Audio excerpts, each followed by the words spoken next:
Madame, j'espère que vous allez bien. Moi, ça va super. Aujourd'hui, une vidéo que je n'ai pas l'habitude de faire sur ma chaîne. Je crois que j'ai dû faire ça une fois.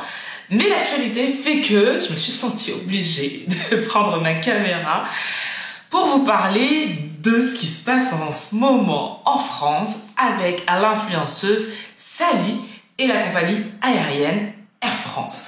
Donc j'ai reçu un message pour me demander ce que j'en pensais, forcément parce que je suis hôtesse de l'air, précisément chef de cabine, je suis dans l'aérien depuis 15 ans. Donc forcément, quand il se passe un truc comme ça, tout le monde, mais tout le monde dans l'aérien a son avis. Donc dans cette vidéo, je vous donne mon avis concernant cette situation.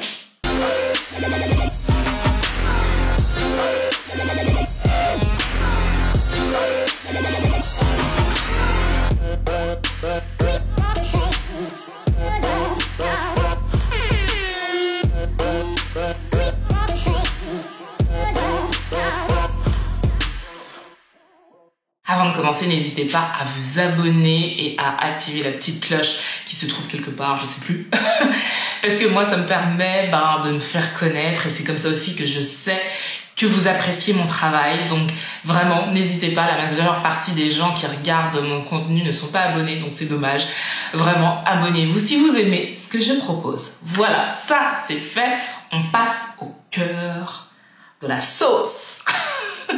De l'air Air France. Elle est venue m'agresser 2 fois, elle me touche. Elle n'a pas le droit de me toucher. Courrier de réclamation oui. sur une hôtesse raciste. Au lieu de me défendre, tout l'équipage s'est lié contre moi. Ils ont appelé la police pour m'arrêter. La police vous attend à l'arrivée. Le verre est clos. Ils ont écrit un rapport sur moi sans écouter ma version des faits. Donc c'est un rapport qui est Mais moi je défends mon c'est là, d'accord. Ça m'a tellement choquée que j'ai mis du temps avant de faire cette vidéo pour me remettre de mes émotions, pour contacter mon avocat, mais aussi pour déposer plainte, parce que j'ai déposé plainte. Et je vais vous expliquer maintenant ce qui s'est passé en espérant que Air France prenne les mesures nécessaires pour que ce genre de choses n'arrive plus à qui que ce soit. Alors, il y a quelques jours, l'influenceuse Crazy Sally a posté une vidéo sur Instagram dans laquelle elle disait s'être faite agresser par une hôtesse d'Air France sur un vol Rio-Paris. J'ai regardé la vidéo dans son intégralité et à la fin, je me suis dit « What the fuck ?» C'est quoi ce délire? J'ai été abasourdie parce que, alors oui, pour le coup, là, on n'a que la version de Sally puisque elle a filmé.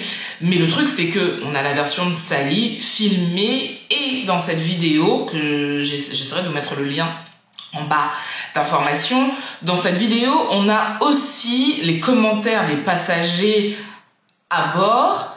Donc, on peut quand même se faire une opinion de ce qui s'est passé puisqu'on a d'autres retours que celui de Sally.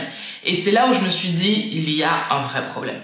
Donc, dans la vidéo, en gros, elle dit que déjà, dès le départ, l'hôtesse a été agressive au moment du décollage en lui demandant de mettre son téléphone en mode avion. Donc, chose qu'elle a faite. Et l'hôtesse est revenue en lui prenant la main, je crois. Vérifiez, regardez quand même la vidéo pour être sûr. La main, parce que pour elle, elle l'avait pas mise en mode vidéo. Donc déjà, là, nous avons un problème. Mais ça s'est pas terminé.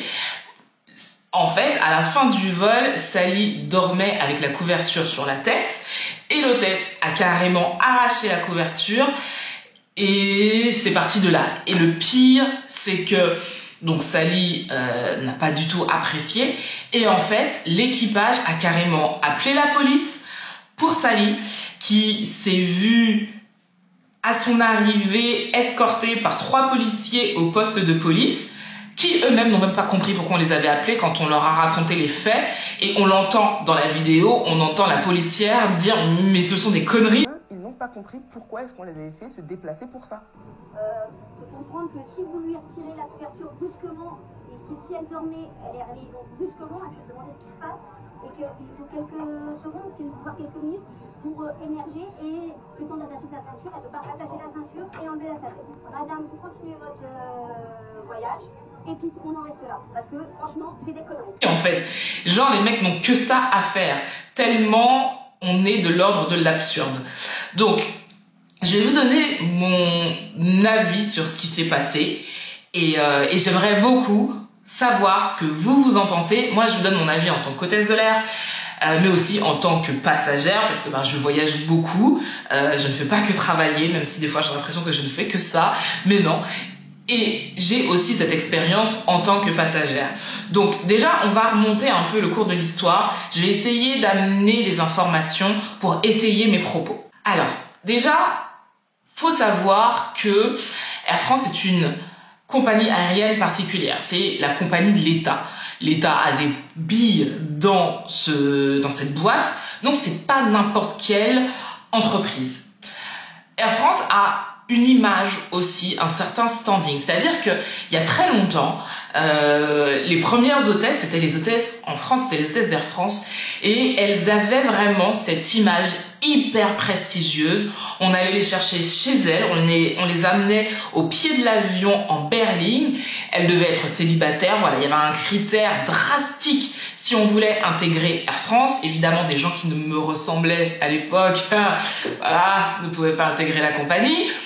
Mais c'était vraiment une compagnie hyper prestigieuse.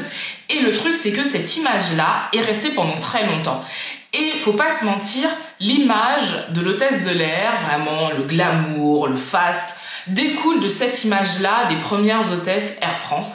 Parce que à l'époque, quand tu étais hôtesse de l'air, tu gagnais très bien ta vie. Et tu avais vraiment cette image hyper luxueuse, quoi. Donc pendant des années, cette image est restée collée au métier de l'hôtesse de l'air. Donc après, il y a eu d'autres compagnies qui ont vu le jour, mais on a gardé quand même cette notion de hôtesse de l'air, glamour, chic, qui sait se tenir, qui sait parler. On a gardé ça imprégné là comme ça. D'ailleurs, je suis sûre que vous, dans votre famille, une tante, votre grand-mère, même votre maman, vous les avez déjà peut-être entendu dire « Ouais, quand j'étais petite, je voulais être hôtesse de l'air. » Tout le monde voulait être hôtesse de l'air à un moment donné parce que c'était vraiment le boulot trop hype, quoi. Si tu étais hôtesse de l'air, tu étais quelqu'un. Donc, on part de cette image vraiment de la femme waouh qui représente l'inaccessible à la limite. Et le truc, c'est que ça n'a pas duré. Ça n'a pas duré parce qu'il y a eu un gros bouleversement dans l'aérien avec l'arrivée du low cost. Le low cost, en fait, ce sont des compagnies qui vont réduire les coûts au maximum. Mais réduire les coûts au maximum, c'est réduire les coûts concernant l'avion, concernant ce qu'on vous propose dans l'avion, mais aussi concernant les salaires.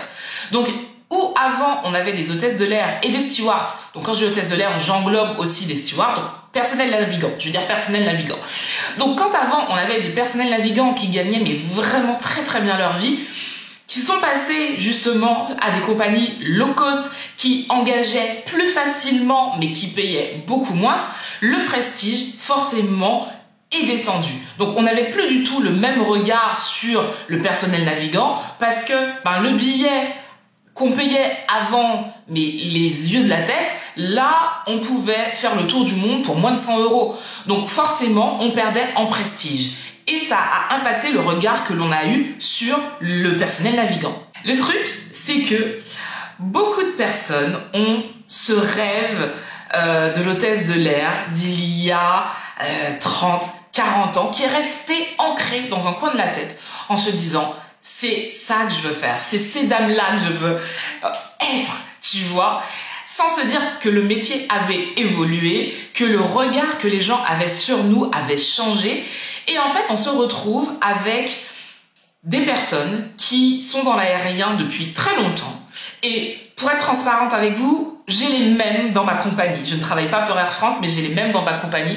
Et en fait, ce sont des personnes, des personnels navigants, qui sont dans le métier depuis très longtemps, mais qui ont gardé cette image de l'hôtesse de l'air Air France, avec tout ce faste, tout ce luxe, toute cette image que l'on transposait à ce métier à l'époque, sans se dire qu'aujourd'hui le métier a changé et que les gens qui nous voient ne voient plus du tout la même chose.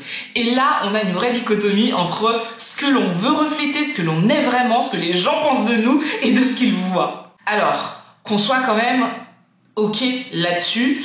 Quand je dis que le métier a changé, c'est le regard que l'on porte sur le métier. Parce qu'en soi, le métier n'a ce que doit faire un personnel navigant n'a pas vraiment changé.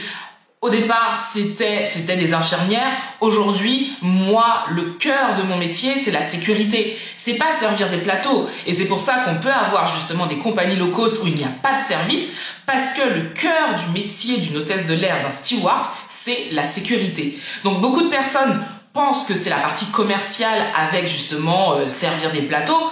Ça vient en second plan et c'est pas du tout une priorité. C'est-à-dire que demain, ma compagnie considère qu'elle a plus envie de servir des plateaux ou qu'elle veut devenir une compagnie low cost et qu'elle veut les faire payer, elle a le droit tant que la sécurité reste aux normes européennes. Maintenant, ce qui est compliqué en fait aujourd'hui, c'est d'avoir ce pan de cette population de personnel navigant qui n'arrive pas à se défaire de cette image-là de ces premières hôtesses de l'air et qui ont gardé ça. Alors je ne dis pas que on doit baisser en prestige parce qu'on gagne moins, c'est pas du tout ce que je dis. Par contre, je crois qu'on doit s'aligner avec le monde dans lequel on vit. Et c'est là où est toute la différence. Et le monde dans lequel on vit, c'est un monde qui ne voit pas les hôtesses de l'air, les stewards, comme on les voyait dans les années 80. Et le truc, c'est que quand on n'a pas le même regard sur quelque chose, on ne se comprend plus. Et c'est vrai que des fois, je le vois avec des collègues, je les entends parler et je me dis, mais de quoi parles-tu en fait? Tu es hôtesse de l'air, tu es steward, de quoi parles-tu? Et je sais que je vais me faire des ennemis dans le métier en disant ça, mais je l'assume totalement. Ça fait 15 ans que je suis dans les avions. Mon métier, comme je vous le disais à l'instant, mon cœur de métier, c'est la sécurité. J'ai la formation d'un pompier, c'est-à-dire que je peux te faire un massage cardiaque, je peux te faire un garrot, je peux accoucher une femme. Donc ça, je sais faire. Et en France, les compagnies françaises sont très très bien formées, vraiment. Et ça, j'ai pas peur de le dire. Par contre, la réalité de mon métier au quotidien, c'est de servir des plateaux. Et dans 99% de mes vols, je sers des plateaux. 99% des vols d'Air France, de Corsair, d'Air Caraïbes et de toutes les compagnies qui passent par la France, c'est de servir des plateaux, quand c'est pas de faire des ventes. Donc, derrière, oui, le métier a quand même changé. Alors, beaucoup de personnels navigants n'aiment pas quand on leur rappelle cette réalité du métier, comme si en vrai c'était mal de servir des plateaux. Moi j'ai aucun souci avec ça, je le fais très bien et je suis contente quand à la fin du vol je n'ai sauvé aucune vie, parce que l'idée, oui, je peux sauver ta vie. Est-ce que j'ai envie de faire ça sur chaque vol? Est-ce que j'ai envie de faire des massages cardiaques sur chaque vol? Est-ce que j'ai envie de faire des garrots, d'accoucher des femmes sur chaque vol? Non, en vrai, non. J'ai envie d'arriver dans l'avion, que le vol se passe bien, qu'il n'y ait pas de turbulence, que les passagers soient contents, que j'ai servi mes petits plateaux, qu'en arrivant à la destination à laquelle je suis censée arriver, tout se passe bien, je vais dans mon hôtel, je chill et je repars. La réalité, c'est ça. Et on peut se faire tous les films que l'on veut, on peut se raconter toutes les histoires que l'on veut, c'est ça la réalité aujourd'hui de notre métier. Maintenant, oui, je peux faire plein de choses. Je peux, nous pouvons tous. Mais la réalité, c'est ça. Et certaines personnes l'oublient. On est quand même un métier de service. On est un métier de service. Et beaucoup l'oublient. Beaucoup l'oublient parce que ils vont juste garder en tête que un personnel navigant, c'est quelqu'un qui est là pour votre sécurité. D'ailleurs, Sally l'a dit dans sa vidéo, c'est l'argument qu'ont mis en avant l'équipage pour appeler la police. Vous avez mis en jeu la sécurité du vol. Dans l'avion, les personnels navigants et par ricochet le commandant ont tous les droits. C'est-à-dire que demain, on considère que vous mettez la sécurité de l'avion en danger, les gens qui sont dans l'avion, l'intégrité de la sécurité, voilà, vous faites un truc contre la sécurité, on vous met dehors. Et on a le droit en fait. Et vous pouvez être X, Y, Z. On a déjà vu des stars, des gens de la télé, des politiciens se voir remercier gentiment et pousser vers l'extérieur parce qu'on considérait qu'ils étaient dangereux pour la sécurité de l'avion. Donc ça, c'est une réalité et peu importe qui vous êtes, si on vous considère dangereux ou dangereuse, on vous foutra dehors. Ça, c'est clair. Pour ceux qui seraient choqués, en se disant « Ouais, mais j'ai payé, machin », je vous laisse regarder sur Internet les combats qu'on peut trouver dans un avion. Il y en a eu dans ma compagnie il n'y a pas très longtemps. Ça fait le tour des médias. On m'a envoyé la vidéo des milliers de fois, j'exagère un peu, mais où on voit des gens se battre. Mais alors quand je dis se battre, c'est pas juste non, se battre vraiment comme si on était dans un ring.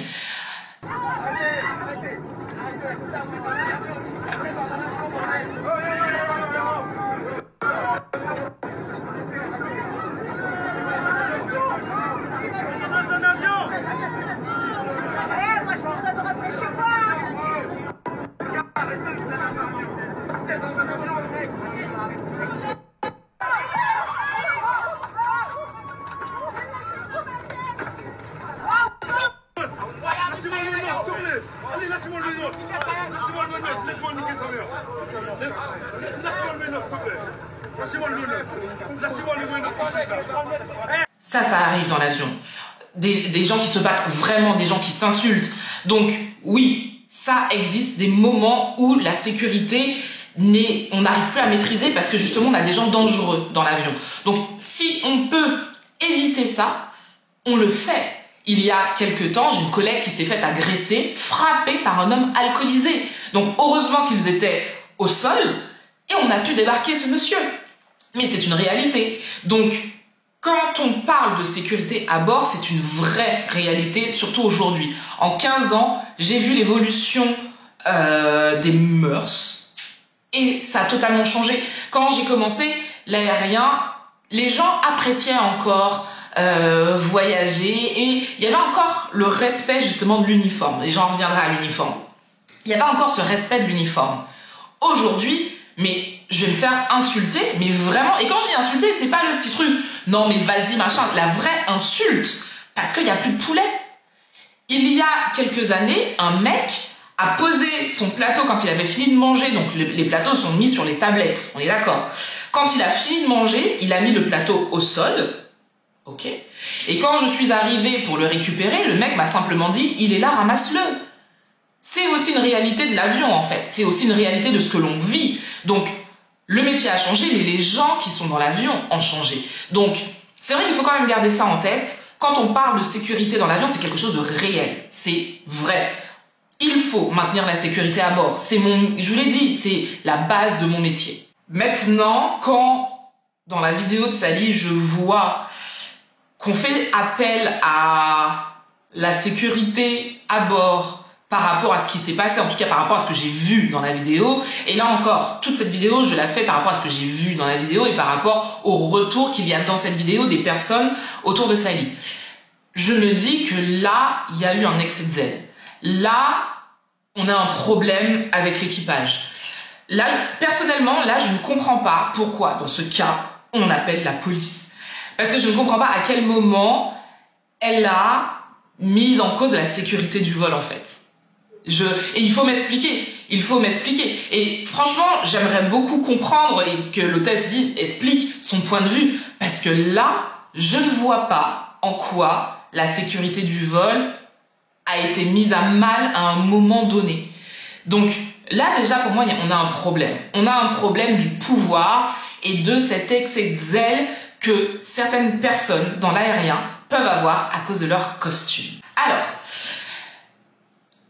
le truc, c'est que même moi, et je suis totalement transparente avec vous, quand je fais mes briefings, ça arrive que je dise à mes collègues, vous êtes l'autorité à bord. Vous portez le costume, vous êtes l'autorité à bord. Ce qui est vrai, c'est totalement vrai. Si vous avez un souci, vous viendrez voir un personnel navigant. Vous n'allez pas voir le passager qui, comme vous, n'est pas habitué à être dans cet environnement-là. Donc, on est l'autorité à bord. On a le dernier mot à bord. Et c'est pas mal quand je dis ça, c'est pas péjoratif. C'est juste que c'est un environnement que l'on connaît, c'est un environnement que l'on gère. Donc, oui, on a le dernier mot à bord. Maintenant, il y a une différence entre avoir le dernier mot pour gérer tout ce qui est lié à la sécurité et faire de l'excès de zèle justement parce qu'on a ce costume. Et le truc, c'est que j'ai remarqué que ce sont pas que les personnels navigants, mais de manière générale, les métiers qui ont des costumes, qui ont des uniformes, pas des costumes, des uniformes, pardon. Les métiers qui ont des uniformes, souvent, ont cet excès de zèle. En France, certains corps de métier, plus que d'autres, je ne rentrerai pas dans... voilà. Mais vous savez de quoi je parle. Mais l'uniforme donne à certaines personnes un certain pouvoir. Et c'est là où ça me pose problème parce que ce sont des personnes qui, à mon sens, je vais essayer de trouver mes mots. Ce sont des personnes qui, à mon sens, ne savent pas faire au niveau de la communication. N'ont pas les outils, n'ont pas le savoir au niveau de la communication et qui vont devenir virulents, voire violents parce qu'ils ont l'uniforme. Et moi, c'est là que ça me pose problème. Ça me pose problème quand tu oublies pourquoi tu portes cet uniforme. Ça me pose problème quand, comme tu ne sais pas faire, tu vas user de cet uniforme pour te faire mousser, pour montrer que c'est toi le chef. Et c'est là que ça me pose problème. Parce que l'uniforme, il n'est pas là pour ça. L'uniforme, il est là pour rassurer. Il est là pour aider. Il est là pour indiquer que si vous avez besoin de quelque chose, je suis là. Pour moi, l'uniforme, c'est ça. Et le truc, c'est que dans l'aérien, beaucoup ont cette image de l'uniforme comme il y a 40 ans, et je vous le disais tout à l'heure, cette image de l'hôtesse de l'air d'il y a 40 ans, et qui ne décolle pas de cette image-là. Et même si en soi, avoir cette image-là, ça me dérange pas. Vraiment, ça me dérange pas. Par exemple, quelqu'un qui est vraiment voilà, quoi, tu vois, à la limite, ça me dérange pas. Tant que derrière, ça ne t'empêche pas d'être professionnel. Et je pense que l'amalgame qui a été fait là, par rapport à cette hôtesse-là, c'est de dire, j'ai l'uniforme, j'ai tous les droits, je fais ce que je veux. Bah non, en fait. Non, tu fais un métier de service. Tu fais un métier de service. Et tu dois savoir communiquer. Tu dois savoir faire passer l'information. Peu importe qui est en face de toi. Alors bien sûr, si en face de toi, tu as de la violence, si en face de toi, tu as quelqu'un qui ne veut pas comprendre, il y a des moyens. Mais on est d'accord que dans ce cas-là, parler aurait suffi en fait. Juste parler. C'est la base de toute relation entre humains. C'est parler. Parler sans monter dans les tours. Parler sans crier. Parler sans dire « je suis l'autorité ». C'est la base en fait. Et moi, je le vois par exemple dans ma compagnie, mais aussi dans d'autres compagnies où j'ai pu voir quand j'étais justement passagère. Pour moi, les pires personnels navigants, les pires chefs de cabine, les pires chefs de cabine principaux, les pires commandants de bord, copilotes, c'est ceux qui, comme ils ne savent pas communiquer, vont user de violence verbale ou vont mettre en avant leur supériorité. Donc que ce soit des gens qui sont là depuis longtemps, par exemple un personnel navigant qui sera plus ancien que toi, ou chef de cabine, voilà, les supérieurs qui vont te parler sans cesse de hiérarchie parce qu'ils ont que ça dans la bouche, parce qu'ils n'ont pas d'autres arguments. Et donc ils ont besoin de se positionner par rapport à toi, et ça va être « j'ai les barrettes ». J'ai les barrettes, je suis quelqu'un, j'ai les barrettes. Et j'ai envie de dire, mais déjà, de toi à moi, j'espère quand même que tu ne te définis pas que par ton travail, parce que sinon c'est triste quand même. Et si ce n'est que ça, si tu n'as que ton travail dans ta vie, à quel moment tu évolues en fait? À quel moment tu considères aussi que la personne qui est en face de toi, c'est un être humain qui est au même niveau que toi, et que tu n'es pas un surhomme avec un grand H. Et je crois que beaucoup d'hôtesses de l'air, de stewards, de commandants de bord, de copilotes oublient que ce n'est qu'un uniforme en fait. C'est un uniforme et que une fois qu'on l'a enlevé, on est comme tout le monde. On est comme tout le monde. Et c'est dommage. C'est dommage parce que, alors, qu'on soit clair là-dessus, tous les personnels navigants, tous les commandants de bord, tous les chefs de cabine principaux ne sont pas comme cette dame d'Air France. Et heureusement, le nombre de fois où, et je peux compter, et en fait, il y a plus de fois où je me suis dit, mais cet équipage est excellent plutôt que l'inverse. Et heureusement. Et la réalité, c'est ça, c'est que les gens qui font ce métier, en majorité, ce sont des gens qui aiment vraiment ça, qui aiment le contact humain, qui aiment parler avec les gens. Et ça, j'ai quand même vraiment envie que vous gardiez ça en tête, c'est la majorité du personnel navigant, c'est la majorité des gens. Par contre, le problème, c'est que quand on a des brebis galeuses, on ne voit qu'elles, on n'entend qu'elles, parce que souvent, ces gens-là, ce sont les personnes qui font le plus de bruit. Le commandant de bord, qui est super gentil, il n'a pas besoin de faire de bruit, en fait. il n'a pas besoin de faire de bruit. Sa gentillesse parle pour lui et tout le monde l'adore et tout le monde va être au petit soin. Celui, le gros connard, lui, c'est celui qui parle le plus, c'est celui qui va faire le plus de rapports, c'est celui qui... Voilà, les chefs, c'est pareil. C'est pareil. Ceux qui parlent le plus, ceux qui sont tout le temps énervés, ceux qui... Voilà, la hiérarchie, machin, ne me parle pas comme si, machin, nanana. Ces gens-là, heureusement, il n'y en a pas beaucoup. Heureusement, il n'y en a pas beaucoup. Donc, pour revenir à l'histoire de Sally, clairement, il y a eu un souci avec l'équipage. Clairement, l'équipage a manqué à son devoir, en fait. De ce que je vois de la vidéo, pour moi, l'équipage a manqué à son devoir. Mais encore une fois, je voyage tout le temps avec Air France. Et heureusement, ce n'est pas la majorité du personnel Air France. Et vraiment ça, j'ai envie de le dire. Et pourtant, je bosse pas Air France. Je bosse pas Air France. Donc, j'ai pas de part, j'ai pas d'action. Ce n'est pas la majorité du personnel navigant d'Air France. Même le sol. Moi, je suis bluffée par les gens du sol d'Air France. Vraiment. Et à chaque fois, je me dis, mais ils sont extra, ils sont super gentils. La dernière fois, je voyais une dame se faire incendier, une hôtesse au sol se faire incendier, mais vraiment, il y avait des vols qui avaient été annulés. Mon mari était là, il peut en témoigner. Elle se faisait incendier, elle gardait le sourire. Elle gardait le sourire, elle parlait calmement, elle essayait de calmer le jeu, elle essayait d'expliquer que c'est pas de sa faute que les vols ont été annulés à cause du mauvais temps, il y avait un orage. Voilà. Donc ce n'est pas la majorité des gens. Ce n'est pas la majorité du personnel de l'aérien. Mais encore une fois, c'est comme dans tous les métiers. C'est comme dans tous les métiers.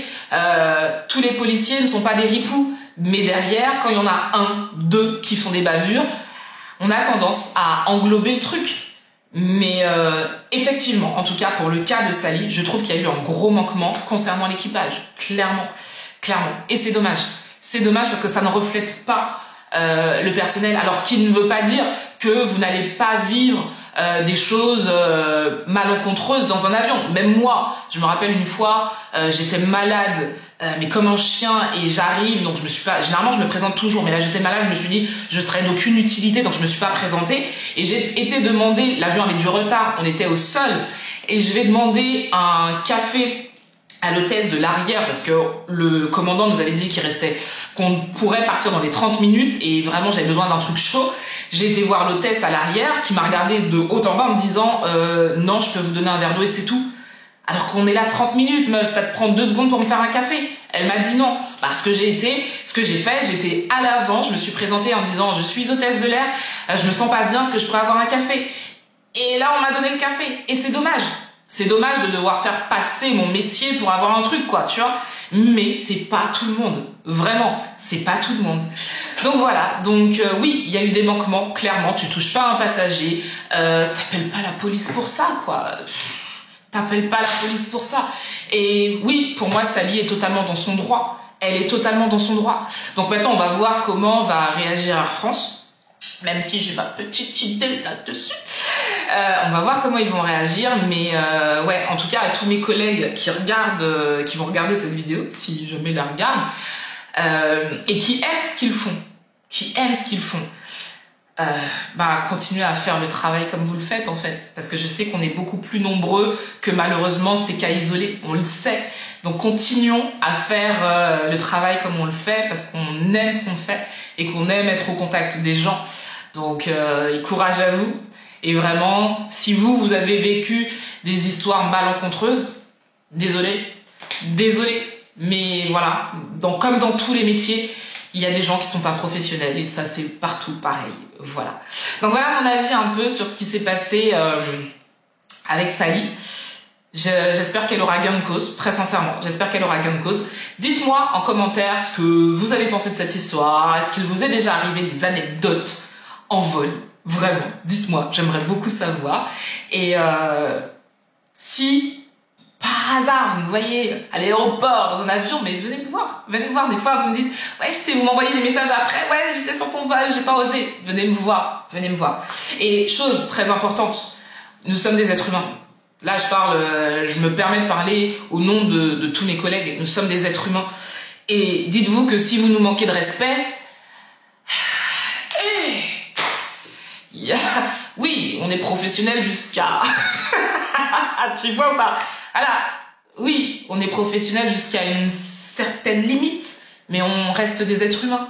Donc voilà. Et puis dites-vous que la façon dont vous parlez aux gens, bah, ils vous le rendront. Généralement, ça marche comme ça. Moi, les gens qui me parlent avec le sourire, ben, dans 100% des cas, je réponds avec le sourire. C'est normal. Donc voilà. Je vous fais de très gros bisous. Comme d'hab, prenez soin de vous, prenez soin des gens que vous aimez. Et à très vite.